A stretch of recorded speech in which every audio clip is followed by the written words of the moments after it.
পাকিস্তানের ফ্যাশনকে বিশ্বমঞ্চে তুলে ধরার আধুনিক ও ডিজিটাল নতুন এক ফ্যাশন ইভেন্ট ল্যাম্প ফ্যাশন উইক বা LFW।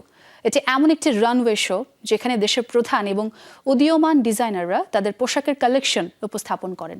প্রদর্শিত হয় ready to wear, couture, bridal ও স্নো ফ্যাশন সহ সব ধরনের পোশাক। লাহোরে এটি প্রথমবারের মতো আয়োজন করা হয়েছে চলতি বছরের 31 জানুয়ারি। দিনটি ছিল 1 ফেব্রুয়ারি।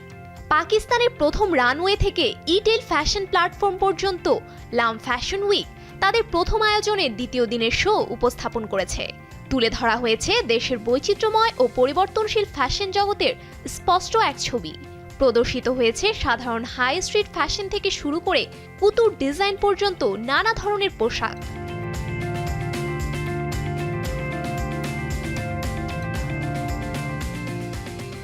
দ্বিতীয় দিনে শুরু হয় আগানুরের বসন্ত কালেকশন দিয়ে।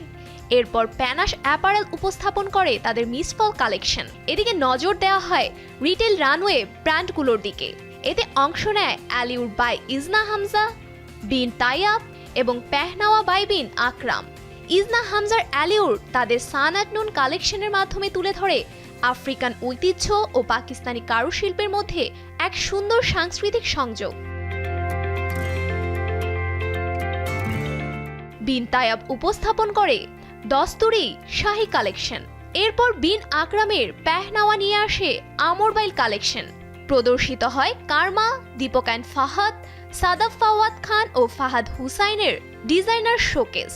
কারমার দিলরুবা কালেকশনের মাধ্যমে এক দশক পর আবারও রানওয়েতে ফিরে আসেন মাহিন কারদার।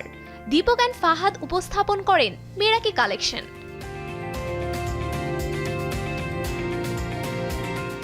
ল্যাম্প ফ্যাশন উইকের শেষ দিনটি অনুষ্ঠিত হয় পাকিস্তানের সাংস্কৃতিক শহর লাহোরে। 3 ফেব্রুয়ারি দিনের শুরু হয় ডিজাইনার হাসান শেহরিয়ার ইয়াসিনের কালেকশন দিয়ে। আয়োজনটা যখন শুরু করেছিলাম তখন থেকে আমাদের চেষ্টা ছিল আমরা যেন পাকিস্তানের সেরাটা দিতে পারি। শুধু কাপড় বুননে নয়, রং, ডিজাইন আর সৃজনশীলতায় আমরা ভিন্নতার পরিচয় দেওয়ার চেষ্টা করেছি। এই প্ল্যাটফর্মে কেবল অভিজ্ঞরা নয়, নবীন অনেক ফ্যাশন ডিজাইনারদের কাজও প্রদর্শিত হয়েছে, যা ভবিষ্যতে আমাদের টেকসই প্রযুক্তিকে সমুন্নত করবে।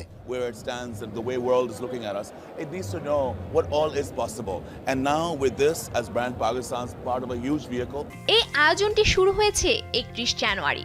এখানে 4 দিন ধরে উপস্থাপন করা হয় রেডি টু ওয়্যার, কুতুর এবং ব্রাইডাল ডিজাইন।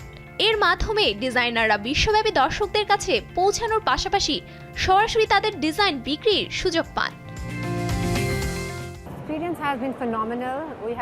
আমার অভিজ্ঞতা অসাধারণ। দারুণ একটা আয়োজন এটি।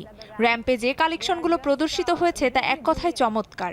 এগুলো সত্যিই আমাদের ঐতিহ্য ও সংস্কৃতিকে তুলে ধরে, আমাদের ডিজাইনারদের সৃজনশীলতা ও দক্ষতাকে প্রমাণ করে। এটি বৈশ্বিক যে কোনো আয়োজনকে ছাড়িয়ে যায়। এই উপস্থাপনটি আরো প্রাণবন্ত হয়ে ওঠে শেরিয়ার রহমান, নাতাশা বেগ ও নেহাল নাসিমের সরাসরি সঙ্গীত পরিবেশনার মাধ্যমে। 120টিরও বেশি দেশ এবং 7,800 শহরে সরাসরি সম্প্রচারিত হওয়ায় LFWর দ্বিতীয় দিনটি কারুশিল্প, সৃজনশীলতা ও বাণিজ্যকে এক সূত্রে আনার প্ল্যাটফর্মের লক্ষ্যকে স্পষ্টভাবে তুলে ধরে। একই সঙ্গে এটি পাকিস্তানি ফ্যাশনকে বিশ্বমঞ্চে দৃঢ়ভাবে প্রতিষ্ঠিত করে। সব মিলিয়ে জাঁকজমকপূর্ণ এক আয়োজন হয়ে গেল ল্যাম্প ফ্যাশন উইকে। Safura Afrin, showbiz tonight.